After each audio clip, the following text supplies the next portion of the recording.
official? With the countdown where you like, all right. I'm like, oh, no, like, don't open my mouth. Yeah, exactly. Don't open your mouth. Don't be that guy. What is it about the countdown that freezes everybody? It is too official. That's the problem. It's like, like I thought we were just talking. Like this whole sell yourself and your book and all that. You said this was going to be cool. Now I'm on stage. It's like getting kicked out in front of people. Right? Oh, 100%. You're just like dance monkey. And it's just. Man, that's what I have between my ears. But he has the cymbals. Like, clank, clank, clank, clank. Well, my wife is looking at me, telling me like all this stuff. And she's like, I'm in cymbal monkey land. And she's. I'm long gone. Yeah, I'm way up. I have ADHD. I'm like, you can't take me through the forest to get me to the store on the other side. Just say there was a forest when we're done. Like, I need to get to, let's get it. Yeah, exactly. Like, I need you to get me there. I don't need to know how much gas was that day when you drove by it. I don't need to know none of these things, who you were on the phone with, none of that stuff. That's the worst thing you can do to a person with ADHD is start filling in too many details on the way there. We already know them. Our minds are super predictive, right? And we're going to be talking today about intuition. We have Jennifer Johnson here today. She's an ER nurse with 16 years of experience in both large and small hospitals. Advocate for intuition to help patients. She's gone through all the challenges in nursing, from the pandemic to bullying and burnout, which I believe is the proper term is compassion fatigue.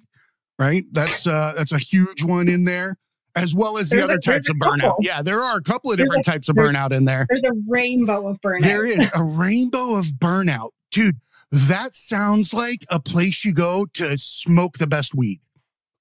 Yeah. Like the rainbow burnout. Rainbow burnout. Oh, is that the new Burning Man? The rainbow burnout could be for our LGBTQ people. Right there, they should have they should do it. They're burnout. They're tired of the bullshit. Right? Tired. All right. So, Jennifer, how are you doing today? I'm fantastic. How are you doing? Living the dream. Absolutely living the dream. Lies. It's a great day to be on this side of the dirt.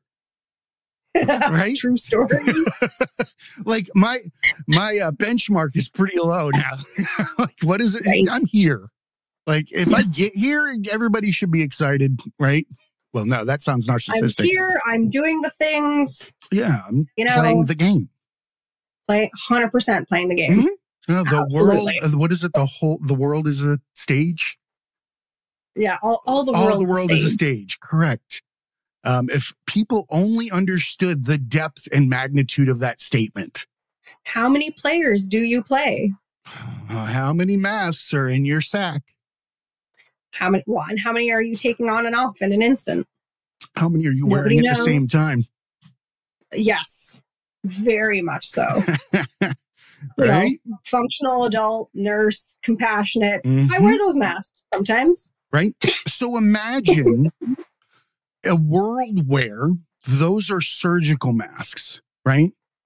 And you have to wear them in order to stand there and be a nurse in this current societal situation, right? Every one of those masks, the personalities that we have to use to navigate society to be someone in those environments. If you had to wear one for all of those, how hard would it be to do your job? You would feel suffocated. Oh, yeah. Right? So metaphorically, when we wear those masks, we suffocate the true person inside that is attempting to give help to others. Oh, I like this. I really like where this is going. Let's do this. Tell us where you're from. Tell us how you came to becoming an author, and let's just go from there.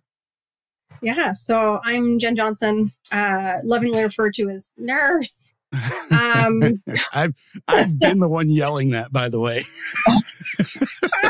Like what? What do you want? Let me just be clear. I've had a lot of kidney stones. So, oh, you're that guy. Yeah. Gotcha. Yeah. So you know all the nurses by name. Yes. And you bring us coffee. Yes. Yes, there you go. You bypass go when you get there because like, yeah, they've got them. Yeah. you're on the floor curled up into a ball. We're like, oh, that looks, it's the worst. Looks bad. Right. Bad.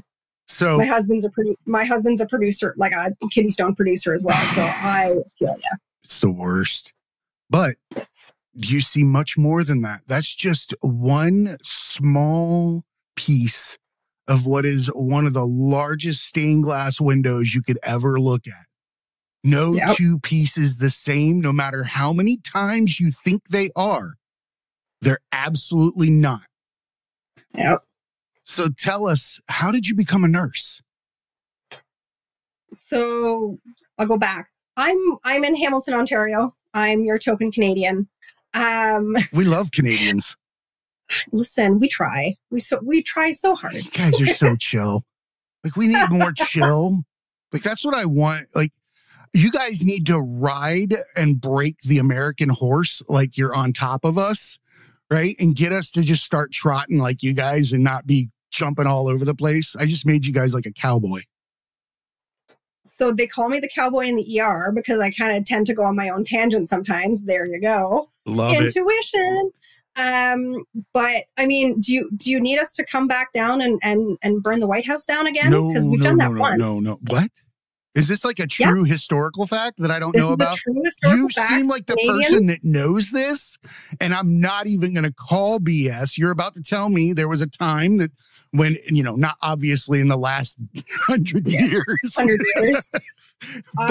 So I'm going to get it wrong. I want to say 1883. You guys come up through like Niagara Falls area. We pushed you all the way back past where the White House was. I don't know if it's in the same spot, but where it was originally. And we burned her to the ground. No kidding. How do I not know this? Why would they tell the Americans this? They don't want the Americans to know this. I had a friend of mine point out to me that all pictures in our textbooks that were about racial segregation were in black and white, even though color existed. That bothered the fuck out of me, because that means that what? You're trying to distance yourself from one thing, but not the other.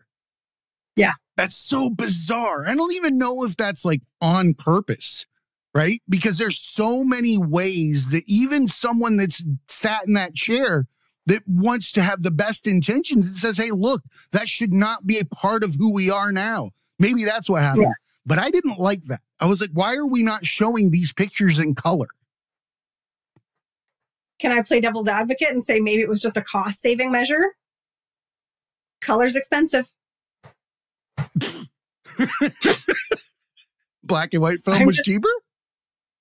Maybe. What? Black and white film was cheaper? Well, but even printing in the textbooks, right? Like a lot of the textbooks weren't color because it's very, and so knowing as an author to print in color is hella expensive. And so to put out X number of textbooks and and if they're going into public schools kind of thing. Right. I mean, in general, the pictures throughout history, for some reason, those tend to be in black and white. And I didn't like that. I don't like somebody giving me suggestions of how to perceive time and how things have occurred over time. Does that make sense? 100%, because I don't like it when people try to tell me how to do my job with their Google search. Please don't do this. Please don't do this. So that's a huge, huge question and scenario there, because I can see both sides of that. And I don't want to go down the rabbit hole at the moment, because I want to give you the proper platform to discuss what it is that you're bringing to the table today to discuss. Fair. And I appreciate it. I do enjoy the rabbit holes. I do too. Also, undiagnosed ADHD, because heaven forbid a female be able to get an ADHD diagnosis. It's just anxiety. Yeah. It's that time. Yeah. It's that time. Oh God, dude, the worst. Yeah. It's been 16 years of the ER. I've been all over Ontario, from an ER the size where there was only one registered nurse to run the ER to, a trauma center kind of thing. I've been all over, and just getting started. I ended up originally in biology. I was going for a biology degree, and the second year, I failed the organic chemistry course. It was a 2-part course that was a year long. And for some reason or another, I couldn't wrap my brain around organic chemistry. And so failing the first half, I'm like, okay, I'm a year behind now. I'm totally screwed. What am I going to do? And I'm like, well, is this even really what I want to do? Because like, this is not interesting. I'm not having fun. This is not good. So a buddy of mine was already in nursing. We would pore over her textbooks and like the Mosby's dictionary that's got the full color pictures of like all the diseases and all of the. I remember those, man. Like some of the pages were interlaced with pages where it's like you were looking at layers of a human body. Is that what we're talking about? I think so, yeah. It's almost like an MRI in a book. Yeah, super cool. Like just, it was so interesting. So I'm like, okay, let me swap into nursing. We'll do that. Got started in my first job in just this very small ER and, hated it only because I was horrifically bullied for the 5 years there. But, I had met my husband just as I was graduating nursing. He was already a paramedic supervisor. So he already had a house and he was established. And I'm like, oh my God, I'm just like walking into this. This is great. And so, look at me. I'm a puzzle piece. Look at me go. I'm a Delta. Yeah. And so they, the town, because the Canadian government had deemed that it was underserviced in nurses, for every year that I did full-time work, I got 1 year's tuition back. So it was a win-win. He was already living in this very small town. I was already going to be working in this very small town. I'm like, well, this is just fantastic. Little did I know it would cost me every ounce of my sanity for the first 5 years. But got out of that, moved down south closer to my family, and started in a stroke center that was just, that ER was by far some of the best times I've ever had. And so much fun. And everybody was so warped, but so good. There was no bullying. It was just a dream. So I'm like, okay, this is much, much better. So, all of a sudden having to adjust from seeing sometimes not one person would come into the ER on a night shift to 80 to 100 people in like 24 hours. I was like, oh my God, like, okay, I gotta do this. And because I've already had ER training, they would just put me right up to triage. So I'm like, okay, seeing person after person after person after person, you're like, oh my God, like what is happening? It's like drinking from a fire hose. Oh, you're just like, that's a lot, man. 0 to 100. You're going to from 3 patients a week to 300 in a day. That's not good. Somebody should have recognized that. There's a leadership fail there for not knowing the staff. You don't put somebody, no matter what ER ER doesn't mean all ERs. You take into consideration that this person used to get 3 a week. Yes. And would sit around routinely for 12 hours and watch, everything. DVDs of ER and then do like certificates on the side just to like do something. You were watching ER in the ER. Oh, and I'd never seen ER before that. So it was just. Is that like one of those Inception things? We've telescoped in. Like living vicariously through that dude with glasses that, I feel like I remember. Oh, wait a minute. Wasn't George Clooney on that or something too? Yes. Okay. George Clooney, the Hulk, not Mark Ruffalo, one before that. Ed Norton was on that. Actor. Oh, like just a lot of stellar, very early career people. So, just trying to like, what am I potentially expecting? Because I'd never even thought about working the ER. I worked mids as a military police officer. I'm with you. Oh yeah? Yeah. I'm totally understand this situation.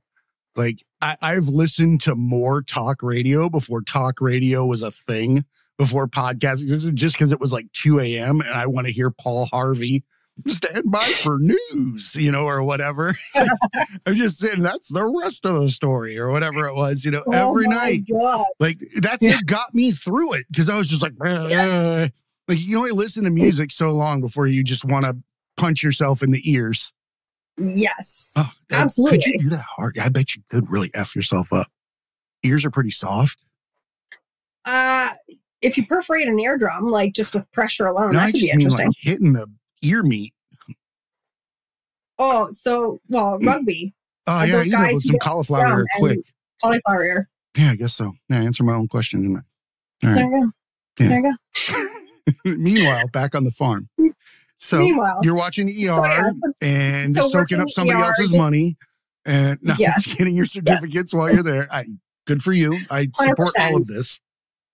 Right, getting reimbursed for doing the certificates by Registered Nurses Association of Ontario. So like it all worked out. It was fantastic. And so when we moved down south and all of a sudden, you know, seeing all these people, you know, to keep yourself kind of engaged, you'd have to like do something because, you know, it's either the same story and it's the same symptom that day because every day there's always a theme to the day and every day it changes. So it's like, oh, is it abdo pain day? Is it broken leg day? Is it stroke day? Like, what are we playing today? And so sitting at the triage booth and I'm like, okay, I'm going to have to like do something because I'm getting bored and like, that's not really working for keeping active enough where you're paying attention to what's going on with these people. And so was just started playing the game of like just trying to guess what people were coming in with. And so I'd sit there and, you know, if somebody's holding their chest, you know, it's a little bit of a dead giveaway. But missing a leg. they're just off on the screen. Like Johnny Carson or whatever. Oh, yeah. Just, you know, are they breathing? Ah, crap. There we go. Yeah, right. No, that one's in a bag. Like, I guess I can call that one. I have a dark sense of humor. But I think most medical people have dark sense of humor, especially ER nurses. We are fucked. That's with a KT. We're like, we're gone. Absolutely done.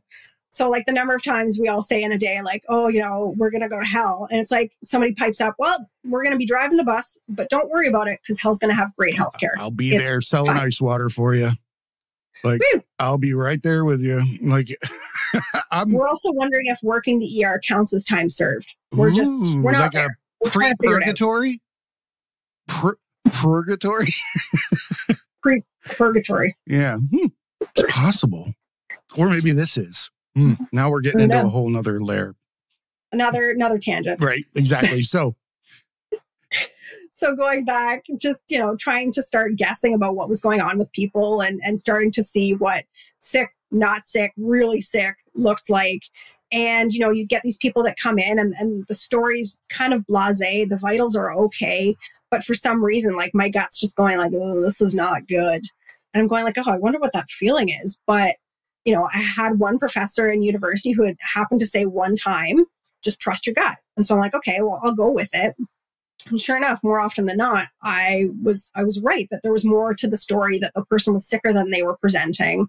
And so it became ingrained to like, again, we're playing the game and we're trying to sort people out and who's going to be sick today and what's going on. And so with the ER up in Canada, we've got medical directives where we can start blood work, we can start some x-rays, some medications at triage.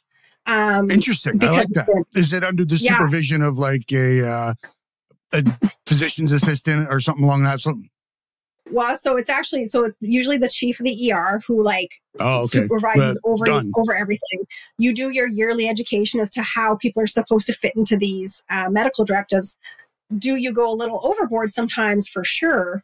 But it gets things started. So then people are feeling like they're being seen. By the time the doc sees them, they've already got blood work. Their pain's already a bit better managed. We already have some x-rays. Like we already have a lot going. Why did I hire you if I didn't want you looking for worse or better? Or you're supposed to be able to make that determination ahead of time. Otherwise, why are you in the chair? Like, don't I want somebody who can be like, yo, this one's at this level. This one's at this level. Let's take this one now. Let's take this one later. Right? If I can't trust you to do that, then why the hell did I hire you to begin with? So you know that you've got to give a certain level of care before they get there. Otherwise, you're just neglecting a patient at that point. If you've got the time and availability, right? So obviously. It all depends on how the rest of the department is. Are you fully staffed? Does the triage I was in a perfect world. In a perfect world, I'd be ordering head CTs. Come on. I know. There you go. Oh, I almost got a spit take. Yeah, Come on. You were almost there because I'm like, man, I've had a lot of those. I've got a picture of me with that stupid like purple cap on that's got all the wires hanging out of it for TBI. Yeah. They were just like having a field day in there. Just going with it. Right. So yeah, in a perfect world, I'd have all the autonomy, not just a lot of autonomy. So, I'd start ordering blood work just because I was curious. Okay, like, oh, this patient, they were on the floor for an unknown amount of time, not sure what's going on. We weren't sure if they were dizzy and fell, tripped and fell. We weren't sure if they lost consciousness. So you're coming at it from a bunch of different angles. And all I can think about, like, I would have a voice or like an idea that pops into my head to be like, you need a CK, so a creatine kinase, which is a muscle breakdown marker. And so with people who are on the floor for long periods of time, your muscles actually break down just without being able to move around. And so I'm like, okay, like, so the one, this lady comes in and we're kind of working her up and down, and okay, she fell at home, unknown, wasn't, the medics are telling us she was only on the floor for a few hours. But, my job, 90% of people lie to me, whether they're realizing it or not. By so omission alone. I don't take a lot of people at their word, only because there's always more to the story that either you're not knowingly bringing up or you are purposefully not bringing up. But I just assume there's always more to the story. So, I'm less likely to make errors and miss things if I just assume the worst and, always go with worst case scenario. So this lady, there's a huge chance that, well, no matter what, there are things that I know about myself, and then there are things that I know about you, but there are things that you know about me that I don't know about myself. Yeah. Even though I think I know everything, there are things you know about me without my knowledge, right? Because that's what existence is, because you're the only holder of that knowledge. Yeah. So, and that's with anybody walking in the door. I think it's like called Johari's window. It's like a 4-part thing. If you look it up, actually, you'll like it. But it basically is an explanation, I think, of where it's what you know about yourself, what others know about you, what you don't know about yourself, and then but others know about you, and then what you don't know about yourself and other people don't know about you. Yeah. Like it's like a 4-part thing, but it makes sense when you're thinking about it. You're like, okay, I get it. It's kind of the theory that you have a limitless amount of personalities because 100%. They exist in everybody else that you have come in contact with. Yep. They're the ones that hold that personality of you because it's how they took it through their lenses. There are some random people who may think I'm a saint. And some I like those people. Oh, some can't stand me.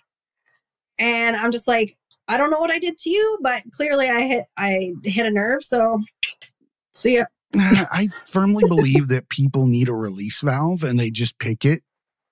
They sometimes it's randomly, sometimes it's, by design, but we're all walking tea kettles, right? Oh, and the whistles are actually the symptoms of us, having some greater issue deep down, but we relieve all those, all that pressure in individual moments rather than addressing what's causing the boiling underneath.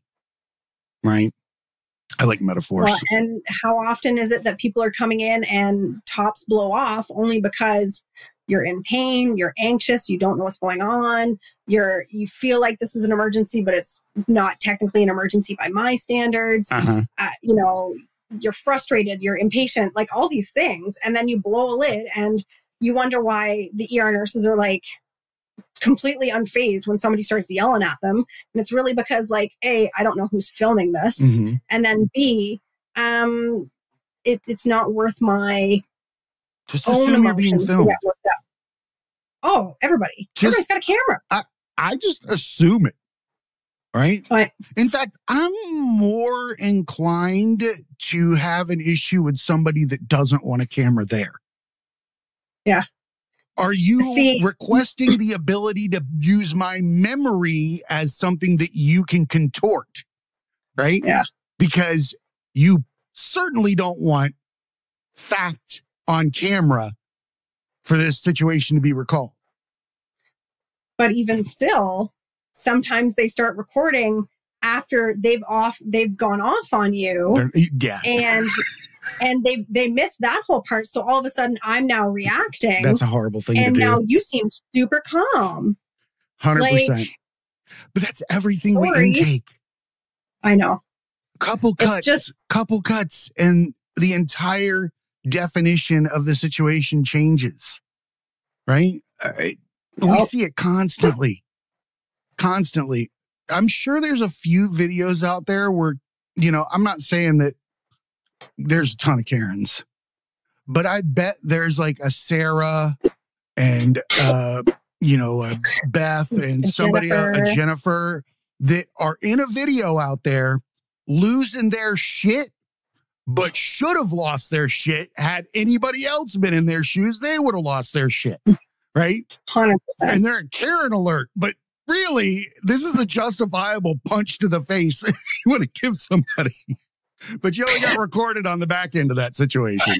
So it's one of those things where if I'm figuring out somebody's recording me, you don't have my permission. You can't record me without my permission. Sorry, I'm at work. What am I coming to your work? That's a HIPAA situation anyway. You're protected under that scenario. And then surrounded by all the other patients, right?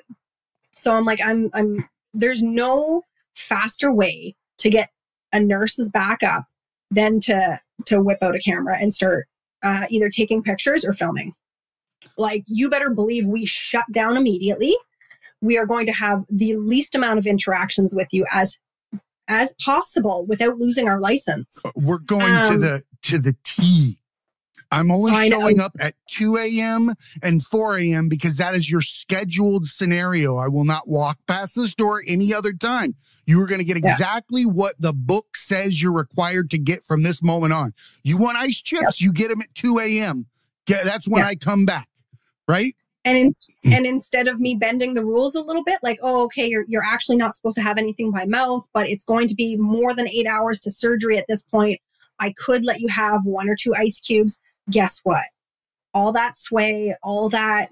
No, you can't. You want to zap my compassion. No, it's not even that they're zapping your compassion. They're removing your ability to be empathetic. They're removing your ability to treat them based on the scenario. At this point, you are now placed in a box. It requires you to walk through a binder, right? With all the regulations at that point, like a soldier. You're not going to get somebody to bond with you next to the bedside and talk to you about what's going on. If you're going, I got you right here. Say that again. That's just not wise. All right. It's like pissing off your barber. Like, who does that? And then go back for a haircut. You don't send back the food. I don't care how bad it is. I'm flossing with your hair. No, I'm kidding. Well, all I can, Waiters? No. What was that movie with Ryan Reynolds? Waiting. Holy crap. 100%. Never. No. Ever. I'm stopping at McDonald's on the way home. We're good. I'm not eating that, and I'm not asking for it back. So we're good. I'm not even asking to get your money back because it probably wasn't your fault for whatever's in there. Unless I find like a fucking thumb, right? Then I'm mad because somebody back there doesn't have a thumb and nobody's reporting it.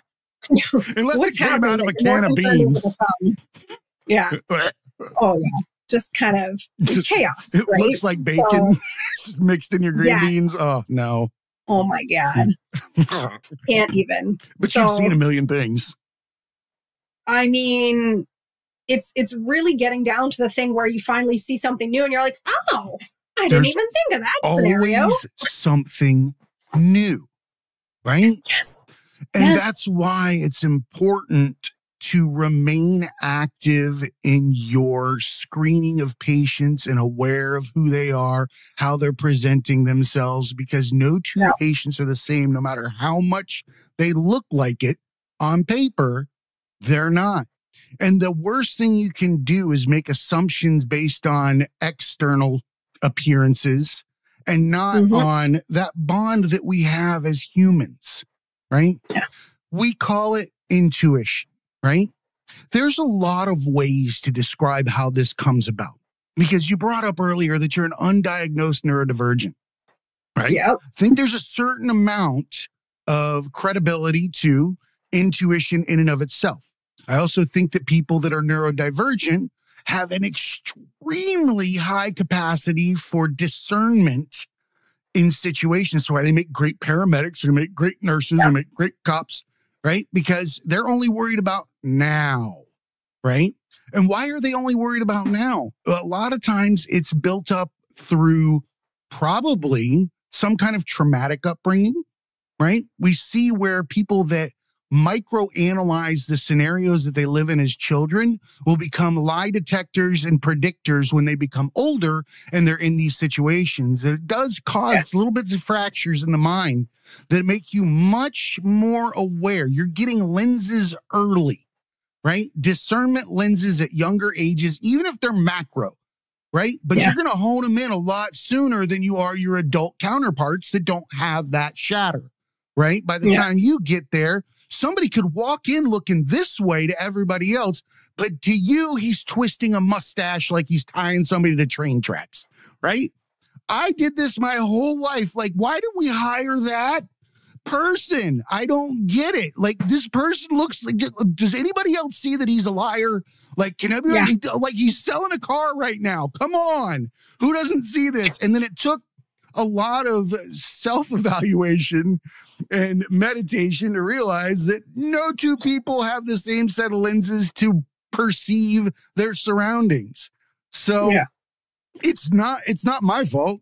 It's not their fault. Everybody just sees it different. It's kind of like, do you remember getting those like glasses that would be tinted red or green or blue? Not 3D, but they were in an individual color. Look at this. My camera's doing some wild shit right now. So that was weird. It's because you put your hands up. Yeah, go away. Way to go. Anyway, we're just going to have me focused in now, I guess. Or maybe it's this. Because I'm going to look into the window of your soul. I even forgot. I forgot where I even am now. Hang on a second. Let me fix this. Jesus Christ. I should leave this in. This is amazing. It's beyond amazing. This is the greatest. There you go. Hey. You're still zoomed in. I know. I'm getting there. Hold on. There you go. And now we're going to take this off of tracking. For whatever reason, it was on that. Like, we don't need any more. I don't need extra animation. I'm animated enough. I don't need the camera punctuating my arm movements like, an Italian woman yelling at her child. Feel that in the soul? My mother-in-law, we were discussing earlier, from Italy. So I've seen it firsthand. She's lived with us. So yeah, I don't need Obsbot. I love you. You're the greatest cameras out there for this kind of work. That said, I need to make sure that you are not tracking me when I'm doing things like this because, again, I am animated. So where were we? I'm going to let you pick. Great question. So I think it was more just like, looking through the different lenses and picking up a little bit easier. So the glasses, that's what I was explaining. The nuances of other people. So those green, red, blue, whatever color lenses, you would have a document in front of you that would have only words that would appear when you had the correct colored lenses on. No two were the same, right? So I believe that is how we perceive reality, right? You get a color for an experience that allows you to only see that color going forward until you achieve another layer. You get a blue, you get a pink, you get an amber, you get a chartreuse, whatever, fuchsia, something else. I only know fuchsia because my prom date picked that for the color of her dress. And I was like, fuck, it's fuchsia, right? Like, I don't know what that is. We're going to match the damn flower to the dress. It's a hot pink. And I lived in a hillbilly town. So I had to go find a hot pink cummerbund or vest and a hot pink tie to go with my tuxedo. It was a situation. But that said, everybody gets lenses over time. So no two people can see the same, right? And the beauty of being a medical professional sitting in that chair is that you have the ability to repeat things. Repetition can create a much better ability to take in your surroundings and create those intuitive markers where you're like, this person may not know they're well, right? Or they may think that they're just having this, but I know that there's something deeper inside this because we don't allow the truth to come out in us. Like you were saying earlier, I don't believe you. I think it's because we unknowingly hold it back. Maybe in some instances because of a fear of death. If I don't catastrophize what I'm saying to them, it'll never be real, right? Well, it's about managing expectations also, right? So, people always ask, I do an ECG and, oh, is it bad? I'm like, well, I'm not actually allowed to say anything. But do you see me running to grab my dog? They go, no. I said, okay. Do you see me looking horrifically upset and like worrying really badly? I don't like that nurse. They go, no. I'm like, if that nurse does so that. if I'm cool, you should be cool. Right? Right. So it's bringing people down. It's managing expectations. A lot of times people just, are scared and worried. And so when the first person they come into contact with, is very calm, cool, and collected, not making a big deal or latching on to some of the ideas that the patient's kind of throwing at you. Because some people, they're saying things, thinking that those are big buzzwords or something that's going to catch your attention. SEO, and in reality, just like SEO. Like we are keyword humans, right? Oh my God. It is, isn't it? We've scanned through and it's SEO vomit, right? And you just do it in a manner like, because somebody read through every tab of Google by the time they spit that out, right? Yes. So I mean, they're saying things and you're just like, yeah, okay. And you're just just chitty-chatting away, just typing away. And they're like, okay, well, am I fine? I'm like, well, you're here. Fine? I can't say legally one way or the other. I said, but thankfully, you're well enough to wait at this moment. So if you want to go see my registration clerk, she'll finish up the registration. We'll have you sit in the green chairs along the back wall. And just so you know, because, if they haven't already asked, they're always asking about wait times. It's like, well, and currently our wait time is roughly 3 to 4, 4 to 6 hours. Kind of thing. And they go, oh, well, I don't want to wait 6 hours. I'm like, well, that's up to you. I've already gone through this situation and this scenario. And they're like, well, I'm already feeling better. Bad. Yeah, and they kind of talk themselves out of it. Now, granted, if there is something that I'm worried about, I'm not letting them go very easily. Then I'm kind of going like, well, if you were my dad or you were my sister or you were my best friend, like I would want you to stay, maybe for you, we're going to see a little bit faster than some of the others. And then the others pipe up about like, well, I got here first. And it's like, well, it's not how it works. Not a deli counter, sir. It's not first come, first serve. I just envisioned an ER where you can get cold cuts and triaged at the same time. That would be fantastic. But what they gave us recently was an actual deli ticket thing for people so that they can be triaged, like so that we can keep track of who needs to be triaged. I'm like, well, routinely, most days you're getting maybe 1 or 2 people coming in at the same time. And I'm technically supposed to be going through a triage in like 5 minutes or less. Like this is just a very quick look. Isn't it by urgency? Vitals. What? Isn't it supposed to be by urgency? It is. Yeah. So again, if you can do the little ticket system all you like, but that's while you're waiting to get triaged, right? That's before we really know what's going on. But if somebody's sitting there, pale, sweating, kind of like breathing, not looking so well, you better believe I'm going to go, no, sir. Like you can, no. You up here. Yeah. And then people get uppity. I was here before them. And you're like, look it. This guy's presenting with a GD heart attack. Can you get out of the way? Right? Honestly. Right. I'm just like, no, and then I don't mind kind of being the cool, sassy ER nurse where it's just like, the number of times I've been called Nurse Ratchet. I'm like, man, Nurse that's what? A compliment. Nurse Ratchet? Who is Nurse Ratchet? Who is that? Why do One Flew Over the Cuckoo's Nest. Oh, okay. Yeah. I was like, wait a minute. Why do I not? I was like, that's yes, absolutely. Absolutely. Yeah. So, Nurse Ratchet. I'm like, and again, if you think you're going to hurt my feelings, you have not met many ER nurses. We keep them very veiled. If you crack through me to get feelings, you are very close to dying potentially, truly, because they are shielded up. They are put right back there because if I allow my emotions to rule me, I can't really do my job because everybody's story is sad. Everybody's got trauma. It's just a thing. So like, I can't get caught up in your trauma that isn't immediately affecting you physically right now. I would like to point something out. The medical professional in that scenario needs to understand that despite the fact that they had not given into it in that moment does not mean that that person is not retaining it for future issues. If not given the opportunity to be felt.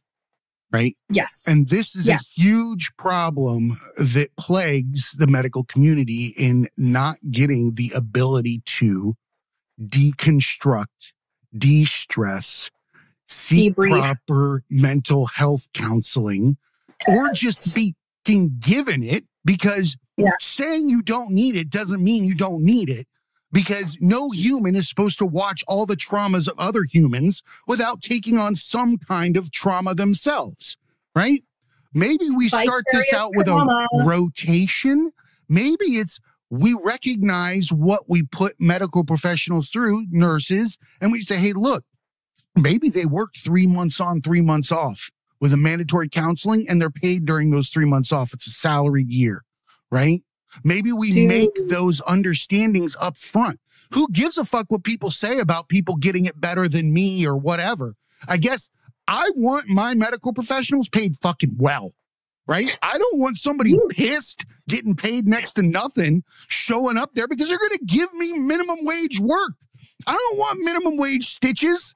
I want fucking Harvard stitches, right? Let's get in here and do it right. But I'm just saying, I think it should happen for police, fire, emergency, all across the board. Nobody should be out there arresting people 365 days a year.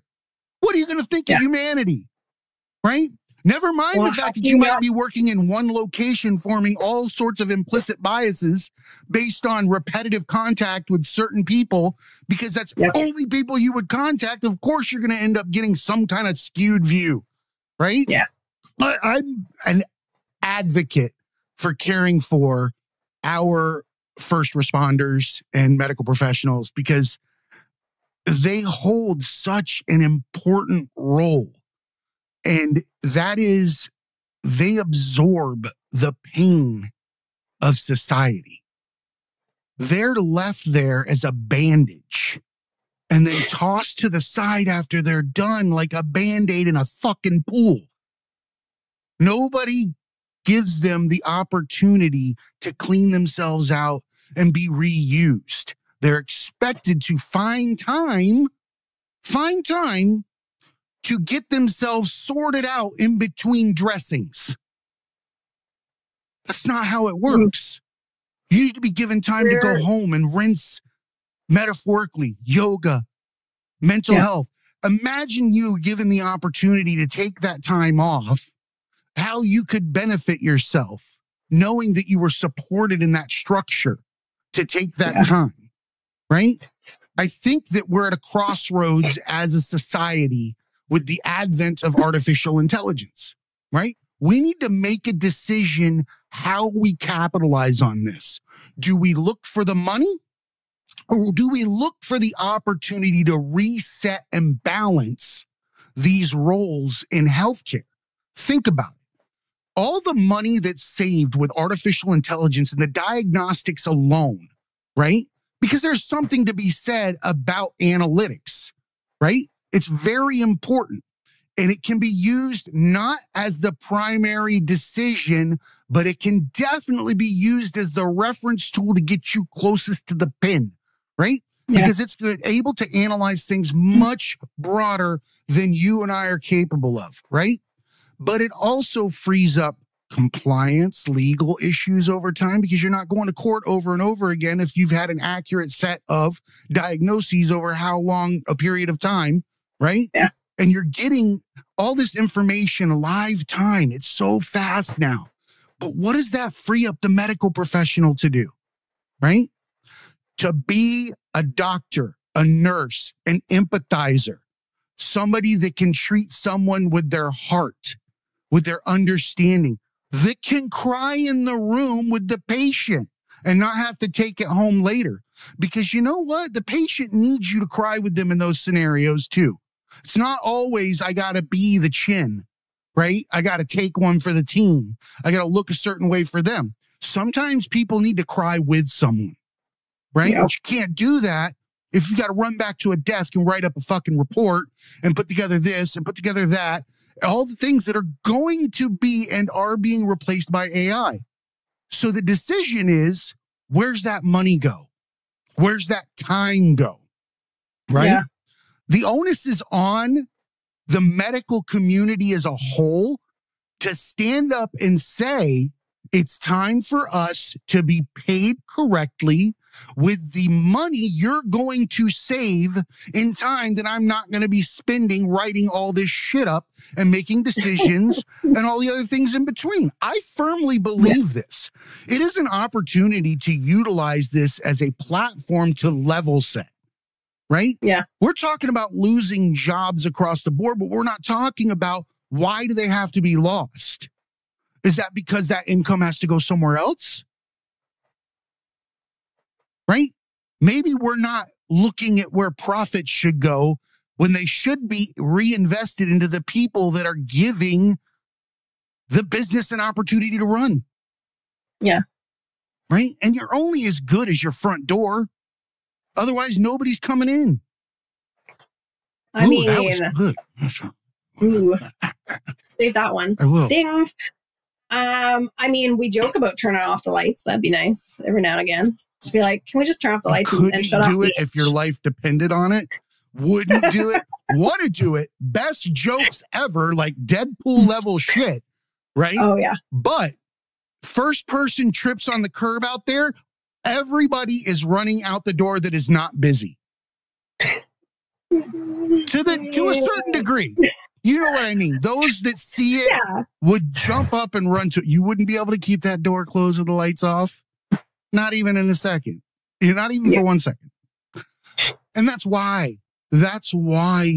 you deserve to be compensated with time and money, right? Time for recovery. Yeah. Because you're not very intuitive if you're sweating and you're on day, 364 of 365, because you're trying to get all that cool overtime that you get in order to live at the level to survive. Yes. Bullshit. Especially in Canada. I see. I can't speak to Canada, but it sounds like America in that regard can't get by on what we're making now. But yet the companies and the industries get bigger. That's a problem. It's one of those things, We're right? Like, how do we gotta do something. Something's got to give. So how do you decide to write a book about intuition in nursing? Well, first you go through a global pandemic, and then you become horrifically sleep deprived because you're staying up all day with your kids because they don't have school and there's no daycare. And then you go to work all night, and then you stay up all day, and then you come home and go to work again. And so in that state, the fear and the depression and the anxiety and all that comes right up. And you start thinking about, if I don't survive this, how am I going to explain to my kids why I chose to continue to work during all of this? How do you do that? So I decided to start writing down all of my really, really good stories about the times that I helped, the things that I did, how I was making a difference kind of thing. And of course, with the good, then comes the overwhelming bad. Mm-hmm. So going back into patient losses and mistakes that I'd made and bullying scenarios that I'd pushed way back. And, going through it, and the thread that ran through them all was a sense of intuition and trusting my gut. And sometimes I was trusting my gut, but didn't know why. Sometimes the docs listened, sometimes they didn't. But in growing and talking about it more, the more I talked about it, the more everybody else at work was talking about it. And then it's like, oh no, we do that too. And we do that too. And then you're like, okay, well, let me talk to the docs. If I come to you and I say, I just don't know about this patient, could you just come look at them? The good docs listen and they come and look at the patient.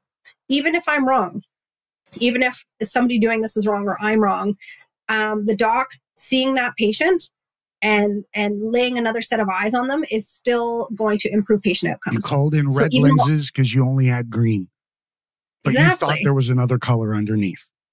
Yeah. I like to simplify things.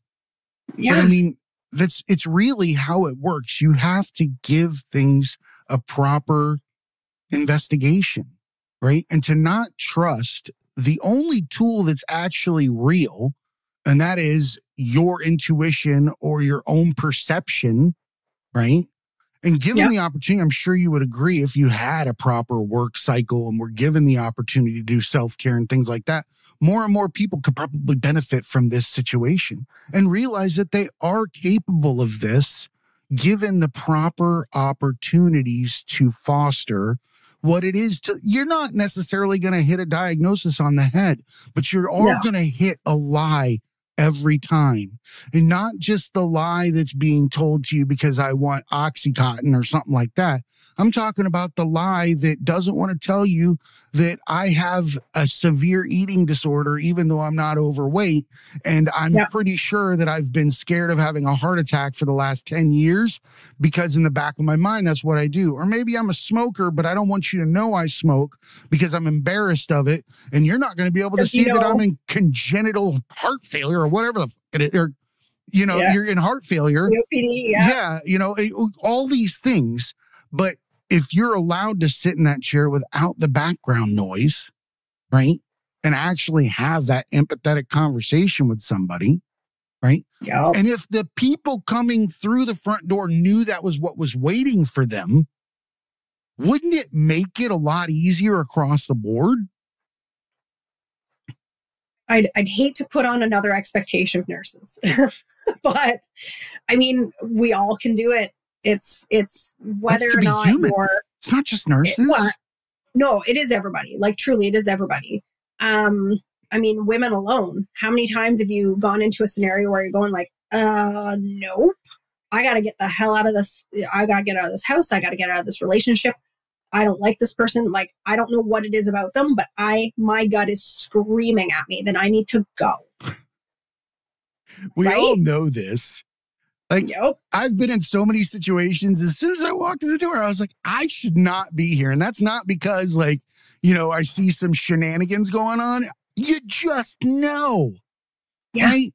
People talk about it in retrospect all the time. I knew I shouldn't have. That's a huge thing that people say. I knew I shouldn't have. Of course you did, right? You're aware. You're just not trusting your awareness. You're using your lenses. See, awareness has the beauty, the intuition has the beauty of bypassing colored lenses, right? Yeah. It may only be an inkling and it may not always be right, but 9 times out of 10, it's something a little bit greater or a little bit deeper that gets the right set of eyes on it, right? It sounds like to me, you're preaching to the people, not preaching, but you're sharing with your family, your nursing family, what you've discovered when harnessed correctly will relieve them a lot of stress and allow them probably some independence and strength in their own roles, right? Yeah. To be able to drive the scenario. Sorry. It's the Tragedy Academy. It doesn't matter. This is it's work. Of course it's work. That's the second time they've called today. Apparently, well, I'm going to guess. You got to come in early or something wasn't done yesterday. No. Oh, we're probably too short on night shift tonight. That's definitely one. Never 100%. Answer your phone 2 hours before the beginning of a shift. Like, wow, so it's 2:00 here. So shift is at 7, but I'm like, it's a window. That's a my stomach hurts window. Right? Oh, I'm not going to be able to make it. My stomach hurts. You know, why? Because you're supposed to call in, you know, Well, it's a little different with nights. It seems like people don't call in nearly as early for nights, even though No. you're not coming in. It's when they get back from Target and realize they're not going to get a nap. Tell me I'm not wrong.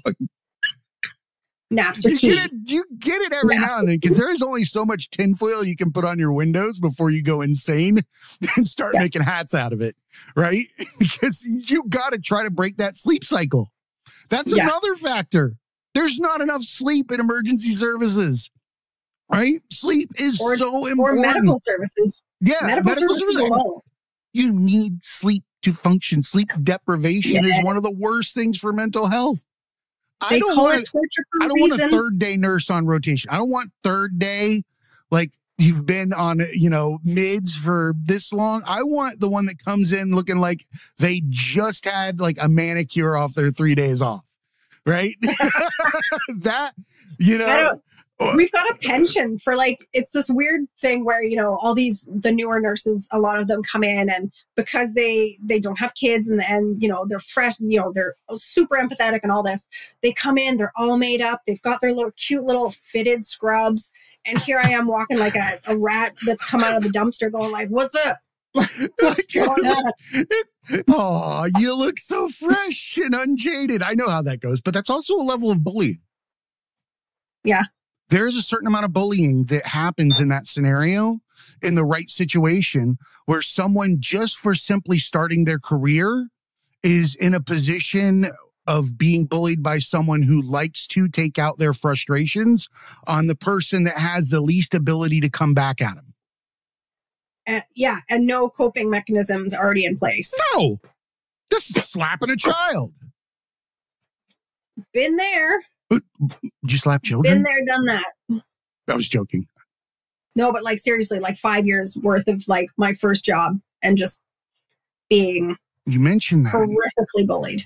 And just awful. But I would argue that it needed to happen for you to have the lenses now to be able to write a book to help, the people in your field with you, right? Yeah. The men and women that get up every day, or the people that get up every day and fulfill these roles, right? Yeah. Need voices for themselves, because maybe they don't even have the time to be a voice. Maybe they don't have the time to even create something or have the ability at all, just at all, and it requires the right set of intersections in life to come to the position where you put pen to paper. So it's your time. What do you want to tell these nurses? You're not alone. You are not alone. You are coming into a field that has grown by leaps and bounds in the last 5, 10, 15 years. The expectations are 100% different than they were 20 years ago. Please be gentle with yourself, because the learning curve is straight up. There is no amount of nursing school that can prepare you for carrying your own license and caring for people. There's just no way to do it until you're in it. If you're struggling, please reach out. Take the medications if you need to. Get the therapy. Have a backup therapist in case your first therapist is busy. Damn right. I got a whole team, man, like the Avengers. Listen. the mental health Avengers. The book was started as a trauma journal. And so, honest to God, my therapist now, she's like, is that book done yet? I'm like, oh, it's finally coming out. We're getting there. And, if I ever need a new therapist, here's volume 1 of why I'm the way I am. Ugh, God, you come with homework. Yeah. Right? I don't want you. The tables turned. Yeah. Go read a book. So it's semi-interesting. It's cool. It's fun. So you're talking to nurses today. But we're also living in a nurse shortage and crisis post-pandemic because of reasons that we've discussed. Burnout, lack of pay, time off, empathy, ability to move up, whatever it could be, right? How do you get those nurses to listen to this and maybe come back? Because they're needed. They really are, and they come with that unique set of skills. And even being burnt out, if you're not supposed to come back, you're not supposed to come back. But I can tell you, if you were called to be a nurse, I want you back. I want the one that's called to be that. right? And I think everybody could say that. They want the ones that feel called to do that, and they may not be there now. And I can damn sure tell you, if they're called to do that, they're not fulfilled where they are now. Yeah. Tell them why they should come back. Don't do it. Jesus, man. Why did I even bother? No, I'm kidding. No. Hear me out. If you need to step away, please create that boundary. 100%. Step away. Take care of you first. Absolutely. If you want to come back, if you are feeling like this, maybe you've had some time off, you've had some time to reflect, you want to give it a go again, it is going to be hard coming back. Absolutely. Because, you've had that time off. And if you've only been in it a few years before, walking away, the muscle memory that a lot of us have isn't quite there as much. So, if you're always welcome, you will still always be a nurse. I need you to realize that being a nurse shouldn't be your whole personality. I need you to realize that you were a person first, and then nurse is a job. Sorry to say, nurse is a job. It's a very in-depth, caring, wraparound profession that encompasses a lot, but it is a job. If you were to die on shift, your obit would be posted after the job, the job ad. Your manager would be coming to your funeral, looking in the casket, going like, "I can't believe you left us short-staffed today." Just know that it is not everything. So and it shouldn't be. I'm going to point out something. Okay. Right. A worst PSA for coming back, first of all. Don't feel guilted into coming back. But please. Let's say that you hate the sun, right? Okay. Do you yell at it every day for coming up? No, because you know it's always going to come up. You would get tired of yelling at it, right? It would just be what it is, right? The new norm, a baseline, if you will. People have to do it with pain management all the time. Your life now is your new 100% is 70%. Embrace it. It's 100% of you now, right? Same thing with the role. You come in, you've left your calling, you're sitting at home, you are burnt out, you are spent, you've spent the time working on yourself, you start a mental health practice where you're actually understanding who you are and why you reacted the way you did in these situations, because it's always reacted, right? Because it's a choice to feel anything at any given moment, right? We don't like to accept that. So once you can understand yourself and you get that opportunity to look back at this field, right? I believe it is a privilege to work in a profession that helps humans maintain their life on this earth. Yeah. Right? And I think, I'm not saying you forgot that, right? Or anybody's forgotten that. But it is a fact. Yeah. Right? And I think that there's reward in seeing somebody get better despite themselves. Remember, despite themselves. Because if you go in knowing that they're going to look at you like you have shit on your face, right? But you're going to diagnose the fuck out of them. You're going to get them all through their treatment. You're going to kick ass, right? Despite they look at you like a pig staring at a wristwatch every time you give them some kind of directive, right? You're going to go, this is my fucked up car that I'm going to rebuild today. It looks this way right now. But 9 times out of 10, if you put 100% of your commitment into it and you already know your baseline, what's going to happen when it's all said and done? You're going to be able to say, I treated them. I did what they wouldn't do for themselves or couldn't do for themselves or were unwilling to, right? We're the gatekeepers of heaven and hell, right? You really are. That's a position that people should not take lightly. To be the ones at the worst crossroads of so many lives, right? Nobody comes to the hospital for a good thing except for maybe a newborn, right? True story. Right? Yeah. So I just believe that there's a reason why people are called to those professions. And I think that we should compensate them for their sacrifice and the burden that they know they're already going to do. Yeah.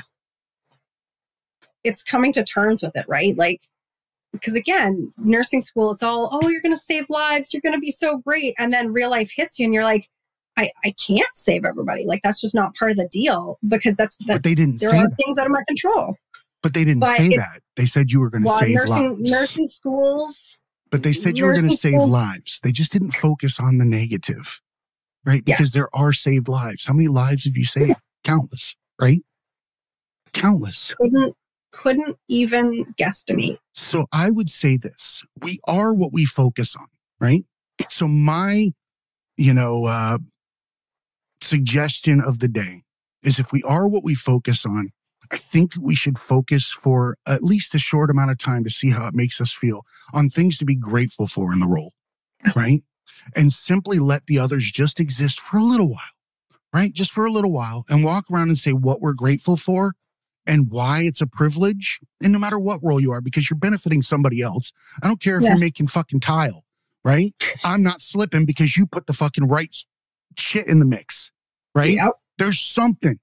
Your contribution matters, right? And no matter what role it is, but in this particular case, walk around and just say, be grateful for the opportunity, but also for the chance to see people turn a corner. Yeah. Right? That's renewed vigor for life in a situation where you thought that you were done. Yeah. That's witnessing something amazing, miracles on the daily. Yeah. Right? Somebody has said something that you've done was a miracle. At some point in time, they've walked away and said that was a miraculous situation. Yeah. Right? That's something you should feel. It doesn't have to be said, but know that you were somebody's miracle. That's important. It's so important to know that. All right? We need people that are called to do this role. I appreciate you more than you could ever know, right? For making the sacrifice, riding the rock, being that gatekeeper, telling people they're worth staying, right? Yeah. Because you see so many different things, right? But just know that's a benchmark baseline that is going to be there forever. Just know that going in, but you don't have to yell at the sun for coming up every day. Right? Fair. I appreciate you so much. Tell people when the book comes out, where they can find it, where they can find you, and you're invited back anytime. Thank you. So book is out October 29th. I'm about to bawl, but I'm trying not to. I was too. I was getting a little teared up, but I mean that. So, and that's why I feel it, right? So there you go. There you go. Book is out October 29th. You can find me on Instagram and TikTok at ernurse.jen, Jenn. You can find me on Amazon, Jennifer A. Johnson, RN. Will link you to all my books and my journals and all the other support. Ken Johnson, great alliteration. Well, the married name. I had to go with Jennifer A. Johnson, RN, just so that you'd be able to find me on on Amazon, because there's so many of us. So, but yeah, the website's RX for Growth, so prescriptionforgrowth.com. And reach out if you need anything, because we're all in this together. And if you need a hand getting back, if you need a hand to pivot a little, there's no shame in pivoting. There are a million jobs that nurses fill. And the key is just even to find in the corporate world. My wife runs a disability claims unit. Ooh. Need nurses every day. Need lenses that are only worn by nurses to filter what's correct, what's not. Right? Yes. There is a lot of experience gained that you can put to use in so many different ways. Yeah.